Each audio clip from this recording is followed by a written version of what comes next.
Heinkel 111.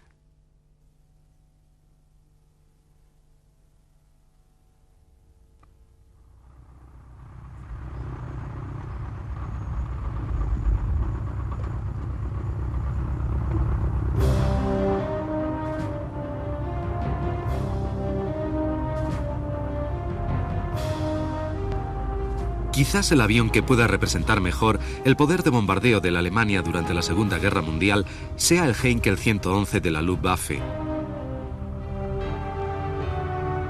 Concebido en secreto, pero más tarde producido a millares, este aerodinámico diseño combatió hasta el mismísimo final de la guerra y fue el bombardero medio característico de su época.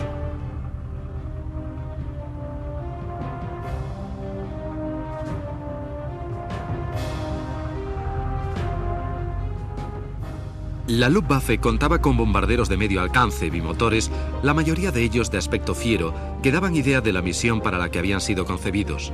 Eran funcionales, robustos, mortíferos y contrastaban fuertemente con la figura esbelta, casi artística del 111.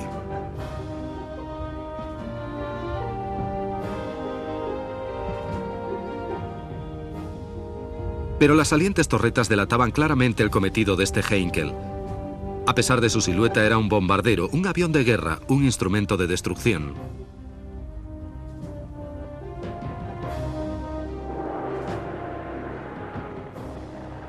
La más sorprendente característica del 111 era su morro aerodinámico acristalado que permitía una visión excelente. Para ello estaba algo desplazado a la derecha para facilitar la puntería del bombardero en el cumplimiento de su misión, seleccionando los blancos sobre los que debía descender la muerte.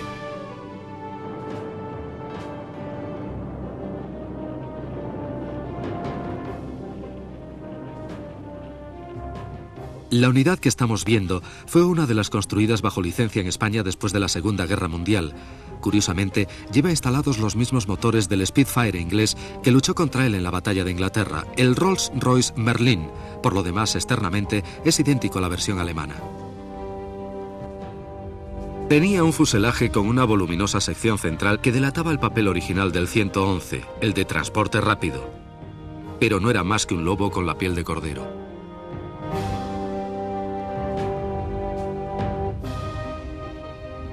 Después de la Primera Guerra Mundial, la aviación alemana fue limitada por el Tratado de Versalles. Sin embargo, los aviones comerciales estaban permitidos. Los fabricantes concentraban sus energías produciendo transportes fiables y eficientes que teóricamente no representaban amenaza alguna contra los aliados.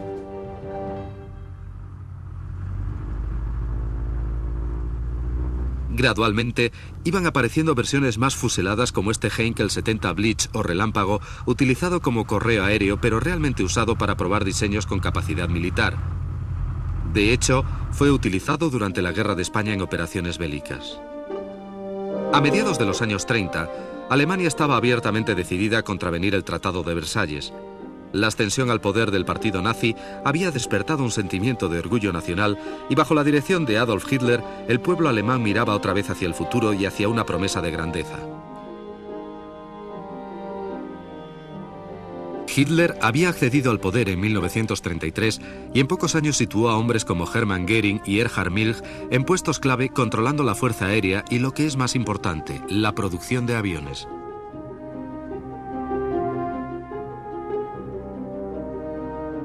Durante los años de cárcel, Hitler escribió su libro Mein Kampf, Mi lucha, donde claramente expuso que el espacio que Alemania necesitaba para expansionarse estaba en el este. No existía duda, pues, que su objetivo final era Rusia. Pero necesitaba tiempo para desarrollar sus fuerzas y consolidar su posición dentro del país. Con esta meta, se convocaron varias manifestaciones de proporciones difíciles de imaginar. Pero todo este exhibicionismo tenía un objetivo único: impresionar. De esta manera, mientras el mundo estaba absorto, los planificadores de Hitler se preparaban para la siguiente guerra. Una guerra que ellos sabían que estaría muy influenciada por las lecciones aprendidas en la anterior, donde el tanque, el submarino y sobre todo el avión habían realizado su devastadora aparición.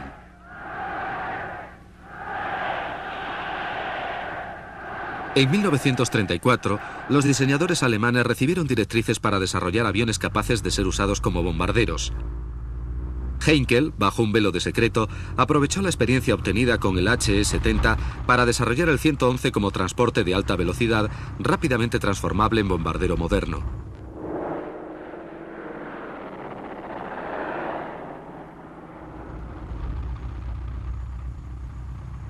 Un desarrollo similar en varios aspectos a este avión fue el modelo 116, aunque tenía 4 motores.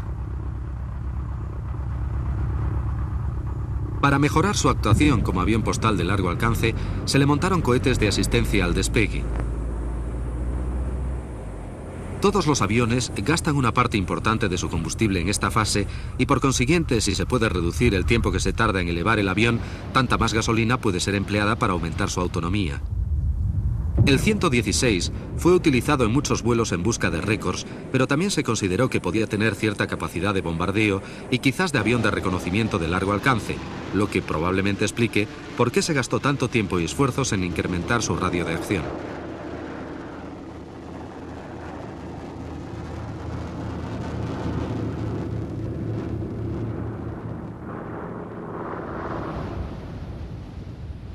Pero algunas veces las modificaciones fallaban y acababan en desastre.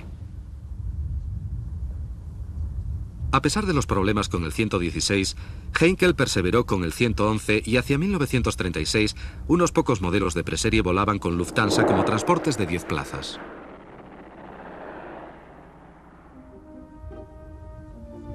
Pero no era la utilización civil lo que en realidad interesaba a la Luftwaffe, sino más bien la versión de bombardeo, construida de acuerdo con las especificaciones originales y que externamente difería muy poco de la civil, excepto por las protuberancias de 2 puestos de ametralladoras, que eran el símbolo de la poca importancia que habían prestado los diseñadores alemanes al riesgo que representaban los cazas del momento para este rápido bombardero.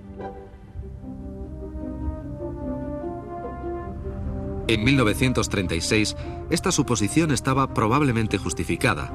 Verdaderamente el 111 era tan rápido como cualquier caza de la época y sus capacidades de maniobra eran superiores incluso a las del monomotor HE-70 Blitz.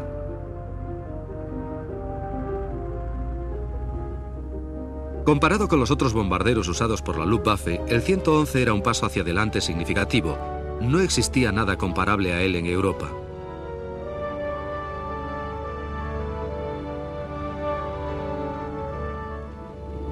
En efecto, el competidor más cercano era otro diseño alemán, el Dornier Do-17, que era un eficaz bombardero medio, aunque de una concepción fundamentalmente distinta.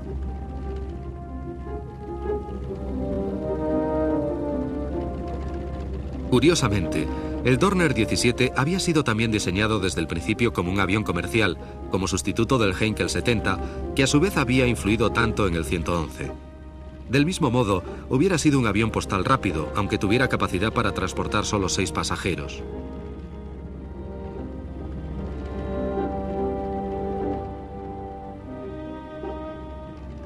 Cuando Lufthansa probó el Dornier 17 por primera vez, se demostró que tenía un magnífico comportamiento, pues era muy veloz y fiable, pero a pesar de ello, rechazaron el avión solo porque la puerta de acceso de pasajeros era muy pequeña para ser utilizada cómodamente.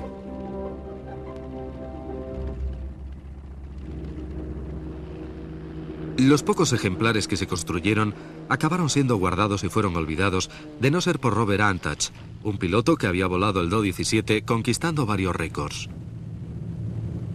Antach se vio involucrado más tarde en el programa de adquisiciones de la Luftwaffe y se encontró, casi por accidente, con los Do-17 almacenados.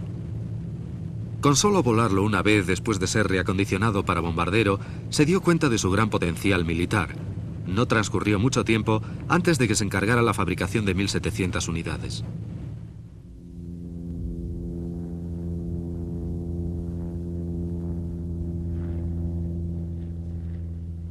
En los años que precedieron a la Segunda Guerra Mundial, en un ambiente de secreto total, ambos tipos de bombarderos fueron probados con diversas clases de armamentos.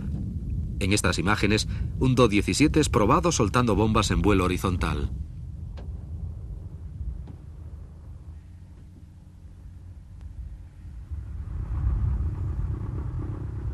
Este es uno de los primeros modelos de Do-17.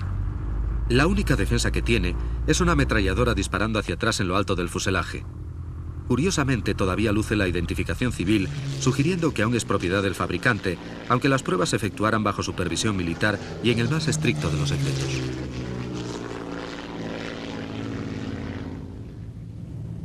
Estos sorprendentes planos a cámara lenta dan idea de los resultados alcanzados en un bombardeo en vuelo rasante, donde el proyectil es virtualmente arrojado contra el objetivo. No obstante, en operaciones reales, el lanzamiento de altura, aunque menos preciso, demostró ser más práctico, pues no exponía al avión al fuego antiaéreo de tierra. En los años venideros, el fuego concentrado desde el suelo demostraría ser demoledor contra los bombarderos a baja altitud.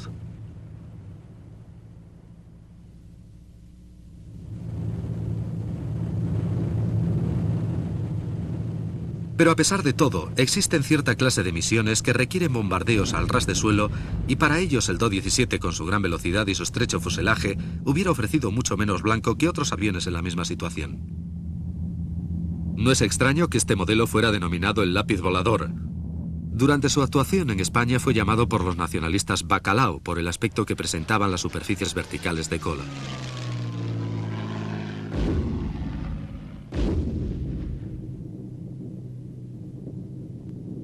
Otra clase de técnica probada antes de la Segunda Guerra Mundial fue la de ocultación por medio de humo.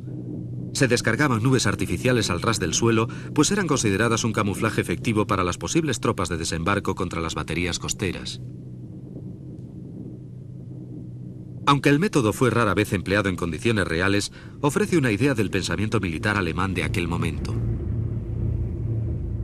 Existió un tercer y más avanzado bombardero medio de la Luftwaffe que voló junto con los otros dos. Era el Junkers 88.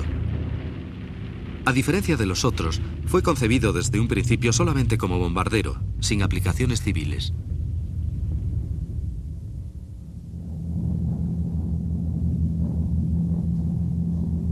El 88 era todavía más rápido que sus contemporáneos y en conjunto era mucho más versátil, pues además de poder efectuar el bombardeo normal en vuelo horizontal, tenía capacidad de hacerlo en picado como el Ju-87 Stuka monomotor, mucho más pequeño que él. Gran parte de la fabricación del HE-111 se realizaba en una factoría estatal modelo, frecuentemente utilizada para exhibición, situada a las afueras de Berlín y que se terminó de construir en mayo de 1937. Las autoridades alemanas invitaban con regularidad a representantes extranjeros a contemplar aquellas modélicas cadenas de producción, con la esperanza de influenciar o quizás incluso intimidar a otros países mediante la tradicional eficacia alemana. En cierta medida, estos espectáculos dieron resultado y una vecina de Alemania, Francia, quedó particularmente preocupada con lo que sus oficiales vieron.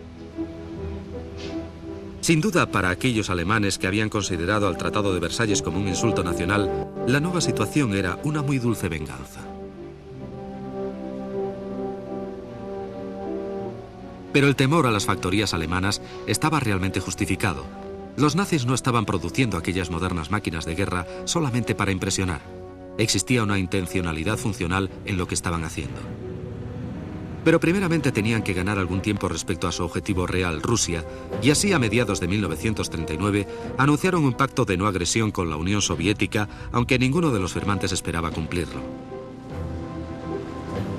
Gran Bretaña también sabía que el conflicto era inevitable y sin Rusia a su lado, estaba claro que la guerra comenzaría en el oeste, una guerra para la que estaba mal preparada, tal y como demuestran estos bombarderos medios de aquel tiempo. Aviones como el Whitley y el Hampton demostrarían sobradamente estar anticuados respecto a modelos como el HE-111 y otros bombarderos medios alemanes del momento. Claramente, los planificadores británicos no habían sabido apreciar el desarrollo de Alemania.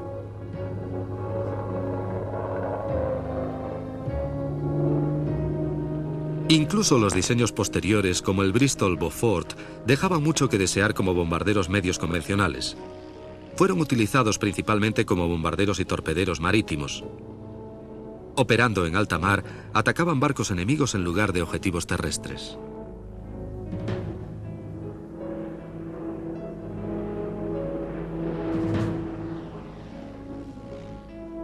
Pero entre tantos fallos, existía una excepción a la mediocridad de los bombarderos medios británicos. El Vickers Wellington era una máquina robusta y eficaz y pronto llegaría a quedarse casi solo en las misiones de bombardeo medio que tan bien desarrolló en las primeras etapas de la Segunda Guerra Mundial.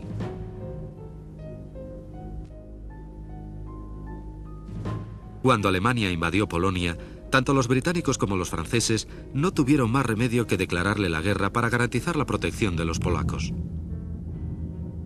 El primer acto de represalia consistía en una incursión de bombardeo de los Wellington contra los buques de guerra alemanes cercanos a la costa. Tuvo un éxito limitado y los ingleses tuvieron mucho cuidado evitando áreas civiles, pero representó la primera manifestación de fuerza con que los nazis se encontraron.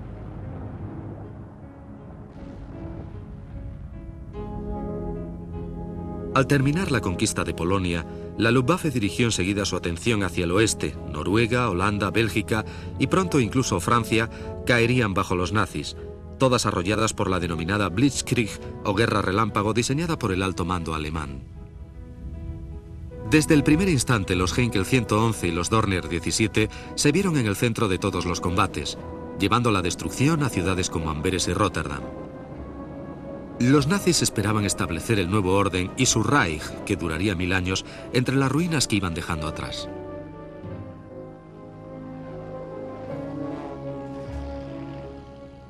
Pero primeramente tenían que subyugar a una pequeña isla. Seguramente los británicos serían vencidos o al menos estarían dispuestos a pactar y permitir a los nazis proseguir con su verdadero objetivo allá en el este. De 1940 en adelante, cientos de bombarderos medios alemanes hostigarían sus objetivos en las islas británicas, esperando obtener el mismo éxito que con otras naciones. La confianza debía ser grande en el momento de cruzar las primeras flotas de bombardeo alemanas el Canal de la Mancha para destruir los aeropuertos de la Royal Air Force y los aviones allí estacionados. La Luftwaffe trató de ganar el control del espacio aéreo británico, privando al mismo tiempo a la RAF de la oportunidad de contraatacar.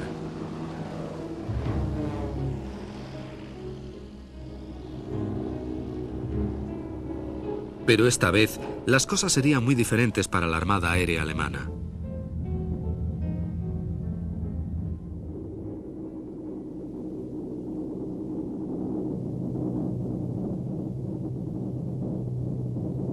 En muchos aspectos, el Heinkel 111 representaba aquello que los primeros planificadores de la Luftwaffe habían defendido o atacado. Quizás el mejor estratega de todos ellos fue el general Walter Weber. Tenía intuición y era un excelente planificador. Las decisiones de Weber influyeron en la Fuerza Aérea desde fecha temprana, exactamente desde 1933. No era un entusiasta del papel a desarrollar por el bombardero medio, pues había leído el Mein Kampf y probablemente conocía las ambiciones personales de Hitler en Rusia. Con esta intención, había apoyado firmemente los bombarderos cuatrimotores de largo radio de acción que permitirían volar muy adentro de la Unión Soviética y destruir sus armamentos justamente en los centros de producción, donde se pueden obtener los mejores resultados con el menor esfuerzo. Desgraciadamente, Weber murió mientras volaba un Heinkel 70 y sus planes no fueron nunca puestos en acción. Al contrario, un gran número de pequeños aviones fueron construidos en su lugar. La decisión de cancelar el bombardero de largo radio de acción bien pudo haberle costado la guerra a Alemania. Ciertamente, de haber vivido Weber, Alemania hubiera tenido la capacidad de castigar a la Unión Soviética bien dentro de su territorio. Un simple accidente de aviación le había resultado muy caro a Alemania. El general Harbach habla acerca de Walter Weber. Era sorprendente que él procediese del ejército, del Estado Mayor. ¿Cómo se las arreglaría en su nuevo puesto de jefe del Estado Mayor del Aire?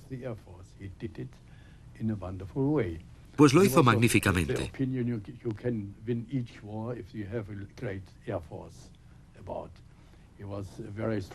Él opinaba que no se necesitaban cazas, sino bombarderos más rápidos que los cazas. Werner Seiss, piloto de Heinkel 111, explica que esta afirmación era demasiado simple. El caza tiene tantas ventajas respecto al bombardero. En muchos casos, uno se encuentra indefenso y frecuentemente reza para escapar de ese jaleo.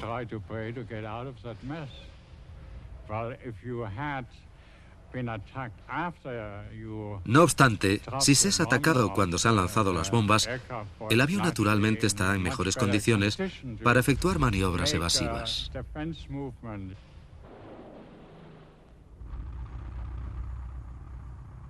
Pero sin embargo, las pérdidas de los 111 sobre Gran Bretaña fueron muy grandes.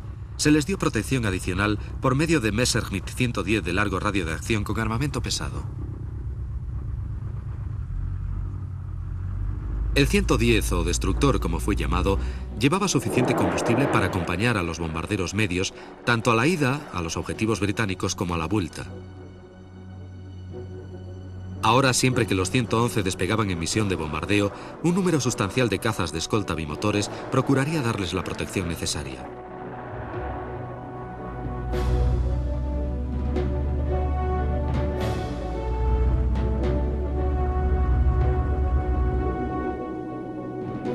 El mismo Goering había defendido la idea de los cazas de escolta de largo radio de acción y esperaba grandes mejoras cuando entraran en servicio. Pero desgraciadamente para la Luftwaffe, aunque el 110 poseía la velocidad, el radio de acción y la potencia de fuego necesaria, comparado con los cazas británicos, no era maniobrable y pronto serían derribados tantos escoltas alemanes como bombarderos, a los que se suponía que iban a proteger.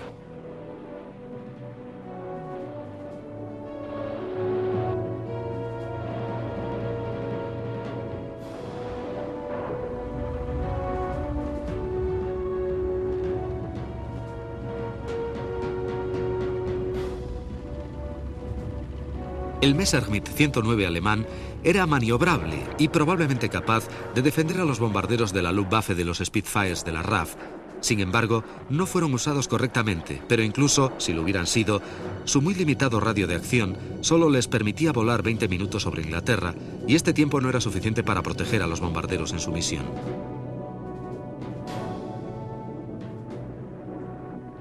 En el verano de 1940, Spitfires, Hurricanes, Messerschmitt y Heinkels trenzaban el cielo sobre Gran Bretaña mientras la batalla de Inglaterra entraba en los libros de historia. Dado el alcance limitado de los 109 y la falta de fuego defensivo de los bombarderos, el final era probablemente inevitable.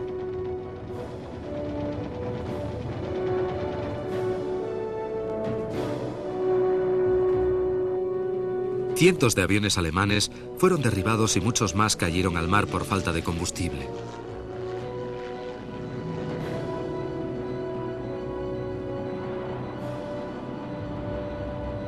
En unas pocas semanas, la Luftwaffe había encontrado un obstáculo que no podía superar y no solo su mito de invencibilidad había quedado roto, sino que también el apoyo de Goering al cazadestructor Messerschmitt 110 había resultado ser una equivocación. Desde este momento, el poder de Goering dentro del partido nazi se iría desvaneciendo lentamente.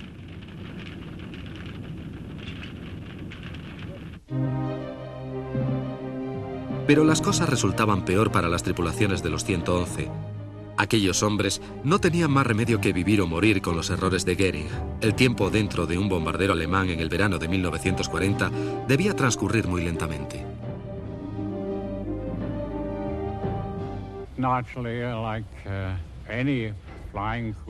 Naturalmente, como cualquier otro aviador, siempre teníamos miedo de ser alcanzados en algún punto vital, principalmente el motor, radiador de aceite, radiador de agua o tanque de combustible.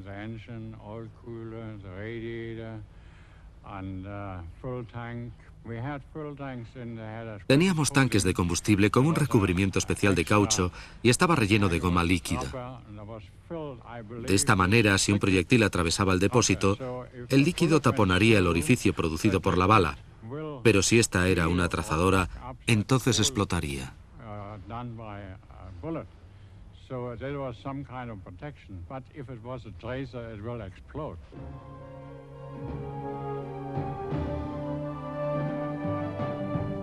Ambos contendientes probaron diferentes maneras de reducir sus pérdidas, pero después de los primeros combates, la guerra ya no era entre dos fuerzas aéreas, sino más bien entre la Luftwaffe y el pueblo británico.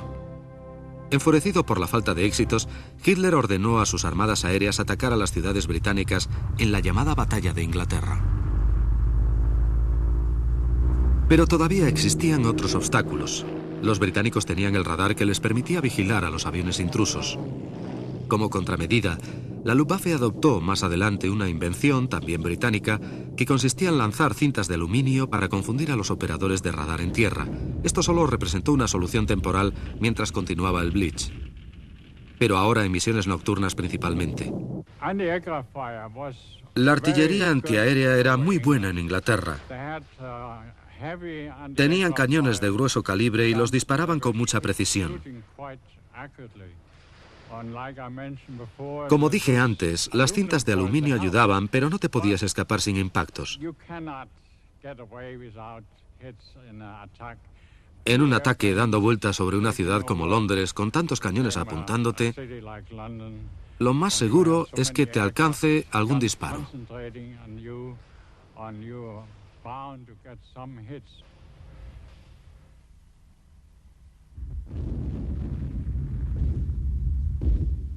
Ciertamente, las misiones de bombardeo parecían haber reducido pérdidas cuando operaban en la oscuridad de la noche. También los británicos lo sabían. Por ello enviaron sus primeros Lancaster en misiones nocturnas contra Alemania. El Lancaster poseía lo que el general Weber hubiera deseado: largo radio de acción, gran carga de bombas y buenas defensas de sus eficaces puestos de ametralladoras. Los bombardeos nocturnos de los Lancaster sobre el tenue cielo de Alemania devolvieron con creces el Blitz contra Londres.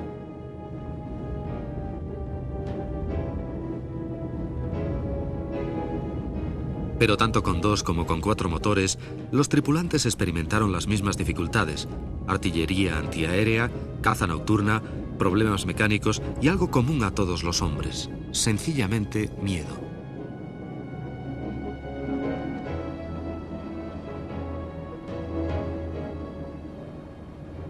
En 1942, los americanos llegaron a Europa con sus cuatrimotores. La octava Fuerza Aérea estaba totalmente comprometida con la idea del bombardeo estratégico de los medios enemigos de producción. Y sabían que la mejor manera de llevarlo a cabo era con bombarderos como el B-17 y el B-24 de 4 motores.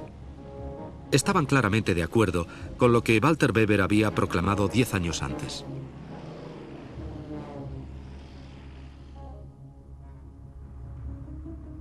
Incluso los rusos tenían un bombardero de 4 motores de largo radio de acción, el DB-7, un avión enorme de 36 metros de envergadura, probablemente capaz de llevar a cabo los mismos cometidos que el Lancaster. Provenía de una larga serie de bombarderos pesados rusos. Aunque sorprendentemente actuó en pocas ocasiones, demostró que los soviéticos se dieron cuenta de la importancia de tener un avión de esta clase en su arsenal.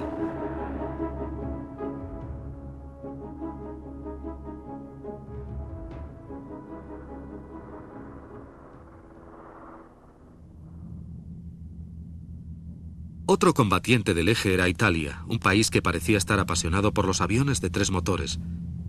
Desarrollaron trimotores para bombardeo, transporte y como hidroaviones. Aunque el tercer motor parecía tener sus ventajas, privaba al bombardero de su tradicional posición central, el morro del avión. En su lugar era relegado a un puesto en la parte trasera del fuselaje. Estos Savoia 79 actuaron por primera vez en la Guerra Civil Española con base en las Baleares. Lógicamente, las misiones de bombardeo nocturno de los italianos a lo largo del área del Mediterráneo eran similares a las de los británicos y alemanes. Un hecho no muy conocido es que reconocieron la necesidad de un bombardero estratégico cuatrimotor de largo radio de acción. Construyeron un buen aparato como el Piaggio P-108, a pesar de su limitada capacidad de producción de aviones, que mereció una envidiable reputación por su fiabilidad.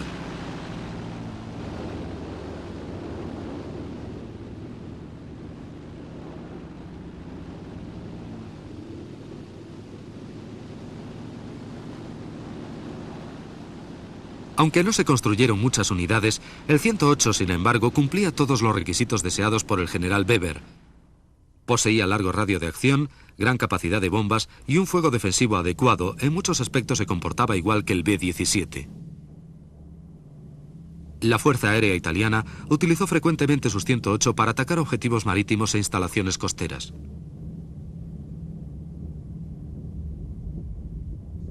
Es sorprendente que, habiendo sentido los italianos la necesidad de un bombardero estratégico, sus aliados alemanes no desarrollaran un avión así. En lugar de ello, continuaron mejorando los bombarderos medios existentes para hacerlos más versátiles.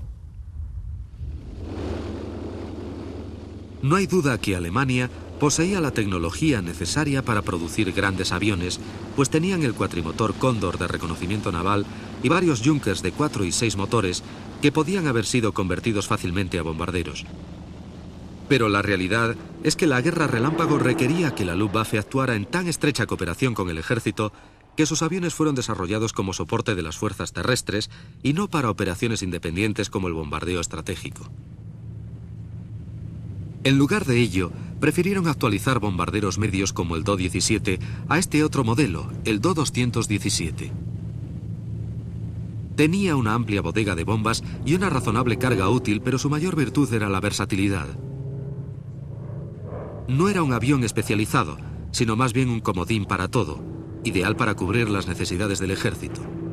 Sin ser modificado, podía pasar a ser un bombardero en picado simplemente con utilizar los frenos situados en su cola, una gran mejora respecto a los frenos instalados en las alas.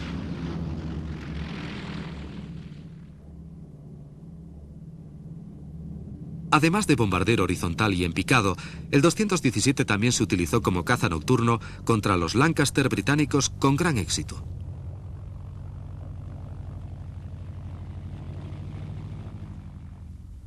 Se construyeron cerca de 2.217 actualizados, incluyendo unos pocos con un tercer motor instalado dentro del fuselaje que movía un compresor que alimentaba a los otros dos motores en las alas para mejorar sus prestaciones a gran altura.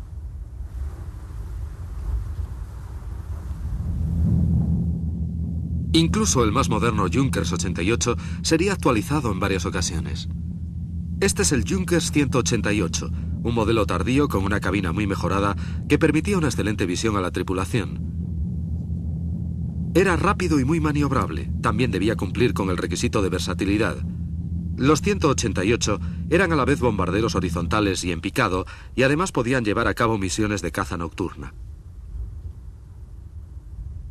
Por otra parte, el venerable 111 continuaba en servicio sin grandes modificaciones. Básicamente, el mismo diseño que Lufthansa utilizó como avión de línea cumplió con las misiones del bombardero medio, volando por los cielos y carreteando por pistas de hierba, aunque existieron varios intentos de aumentar su eficacia.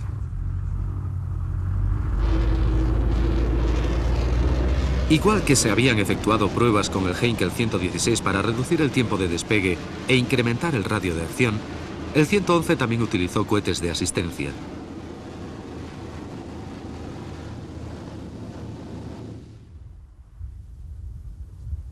Los primeros experimentos utilizaban como combustible una mezcla de oxígeno líquido y alcohol, pero producían más riesgo que beneficios y fueron descartados hasta que no se encontrase otra mezcla adecuada.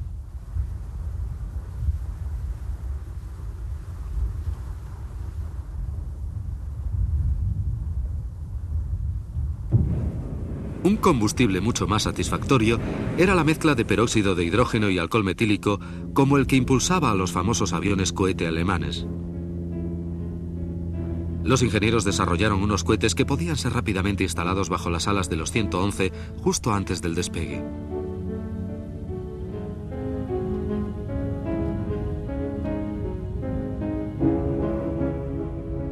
Uno de los mayores problemas de esta clase de propulsores era su volatilidad.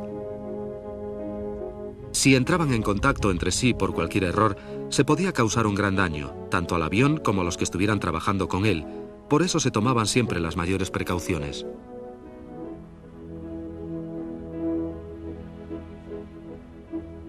Como medida práctica, los cohetes estaban provistos de paracaídas para que pudieran ser soltados después del despegue y aterrizar sin deterioro, pudiendo ser reutilizados posteriormente.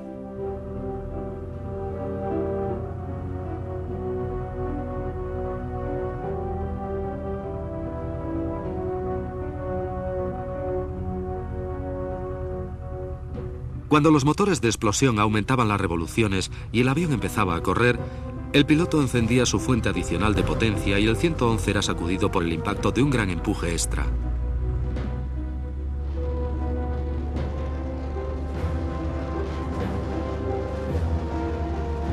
Los despegues asistidos también permitían al 111 transportar cargas más pesadas, pero esta notable innovación no sería nunca fabricada a gran escala.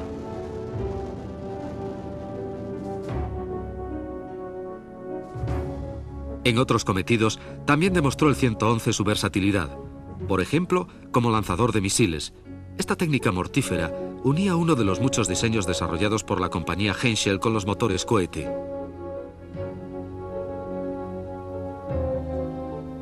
Este es el modelo 293, al que se le está instalando su motor.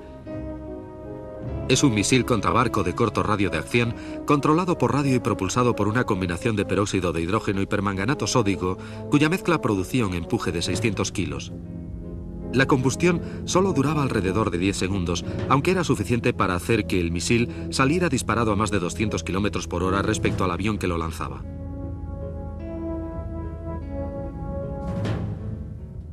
Alemania utilizó bombas dirigidas como esta con considerable éxito en el Mediterráneo y en el Golfo de Vizcaya.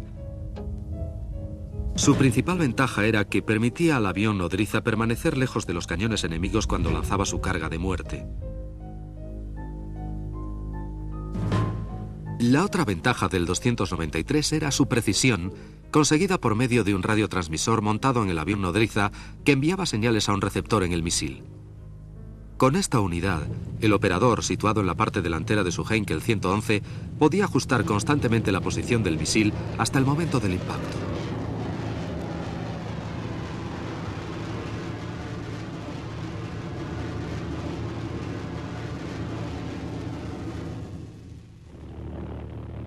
El 111 también estuvo muy conectado con otra clase de misil y aunque este ingenio era apuntado en lugar de ser dirigido, tenía capacidad de causar un enorme daño al potencial bélico aliado.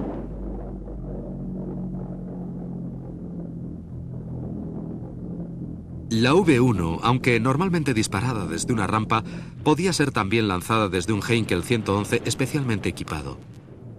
A pesar de que algunas veces se haya dicho que no representaba un peligro efectivo, la V1 era capaz de causar un gran daño a la población británica. El general Eisenhower dijo de ella que la consideraba una gran amenaza para los desembarcos en Normandía.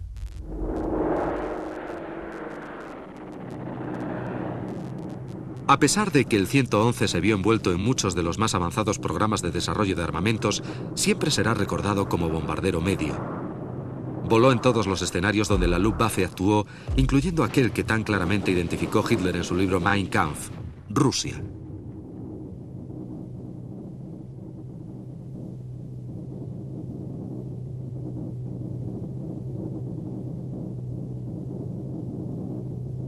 Desde el comienzo de la Operación Barbarossa, que era el ataque sorpresa de Hitler a la Unión Soviética, los 111 fueron usados en combate contra el enemigo. A lo largo de aquella terrible campaña, luchando en las peores condiciones, este anticuado diseño de 1934 trató de penetrar en Rusia lo más lejos posible. Pero su problema era el radio de acción. Después del ataque inicial, los rusos, en un esfuerzo sobrehumano, desmontaron sus factorías y las trasladaron al este de los montes Urales. Allí establecieron su industria y produjeron cantidades enormes de armamentos, mucho más allá del alcance de los bombarderos medios, a los que Alemania había prestado tan poco inteligentemente toda su atención.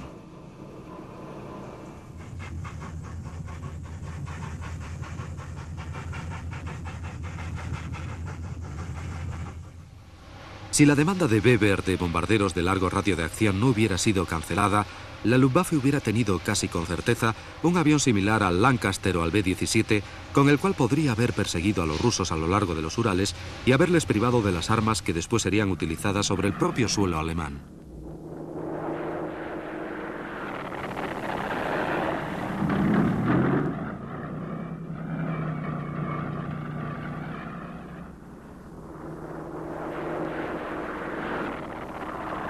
Desde 1944 en adelante, las factorías rusas fabricaron cantidades increíbles de cazas y aviones de ataque al suelo, entre ellos el mítico IL-2 Stormovik, un aparato del que se produjeron más de 15.000 ejemplares, siendo por lo tanto el aeroplano más prolífico que se haya construido. Además, esa fantástica cantidad se consiguió en unos pocos años.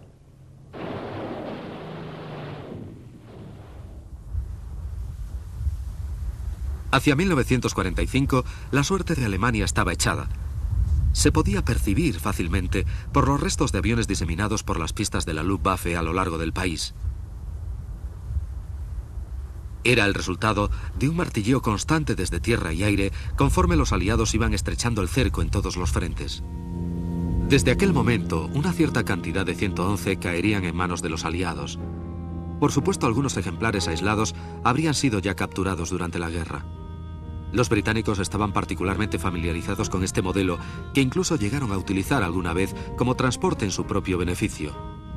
Pero cuando la guerra se terminó, existía la posibilidad de estudiar el 111 más detenidamente para ver cómo y por qué funcionaba, así como los secretos de su construcción.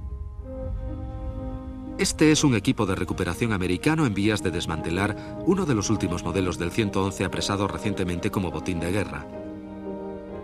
Sería desmontado convenientemente para poder ser embalado y enviado a América por barco, de forma que se pudieran establecer comparaciones sobre los puntos fuertes de su construcción. Incluso aunque, en muchos aspectos, era un bombardero anticuado mucho antes de que la guerra terminase. La Luftwaffe había demostrado que el 111 poseía muchas facetas interesantes que la Fuerza Aérea Americana deseaba analizar y comparar en su cuartel general de investigación en Ohio.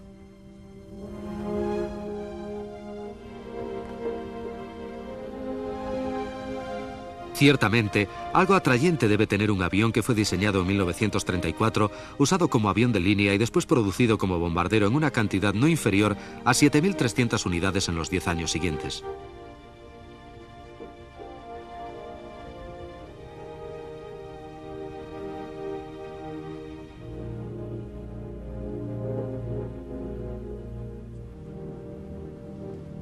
Pero quizás ahí residía el problema.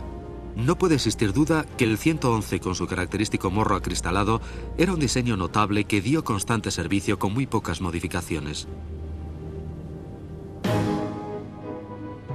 Precisamente esta cualidad era un argumento en contra de la producción del bombardero de los Urales de 4 motores, pues una sola arma estratégica de esta clase hubiera costado a los alemanes el equivalente de 2,5 111 en términos de material y horas hombre.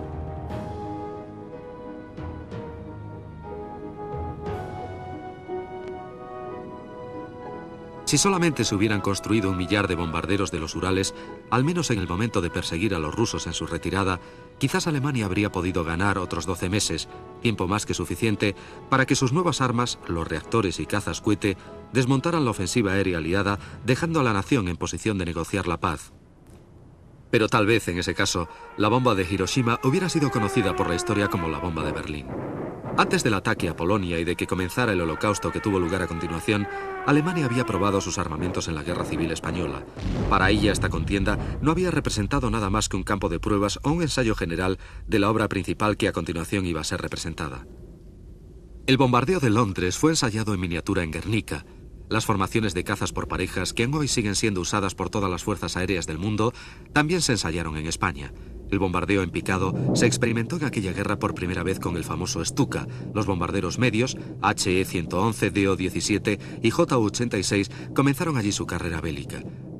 Todas las armas con las que Hitler contaba para sus planes a largo plazo fueron ensayadas precisamente en contra de las armas que otra nación, Rusia, también estaba ensayando para el futuro conflicto, a un costo terrible para la población española de ambos lados. Es interesante observar que el Heinkel 111 comenzó su actuación bélica en un país, España, en el que precisamente acabaría muchos años después su carrera. El único 111 en vuelo hoy en día fue precisamente construido aquí. Los que alentaron su desarrollo, Hitler y Göring, hacía ya tiempo que habían desaparecido, cuando España, necesitada de algún tipo de defensa, construyó un avión anticuado que fue utilizado tanto para transporte como para enlace y avión táctico.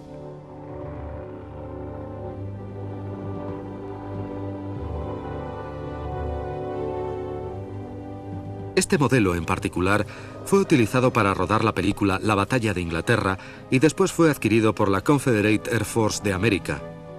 Hoy en día se pueden contemplar ejemplares estáticos españoles en diversos museos del mundo y especialmente en el Museo del Aire de Cuatro Vientos en Madrid, donde además existe un ejemplar único de los primeros 111 que actuaron en España con la famosa Legión Cóndor.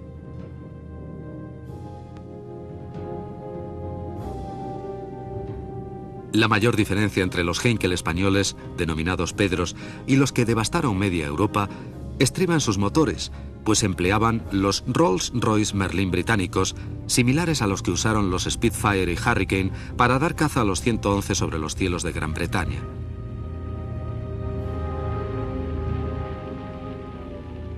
Los Spitfires fueron también usados por los rusos y los motores Merlin fueron instalados en los últimos Mustang, otro caza con el que el 111 en su larga carrera tuvo que combatir.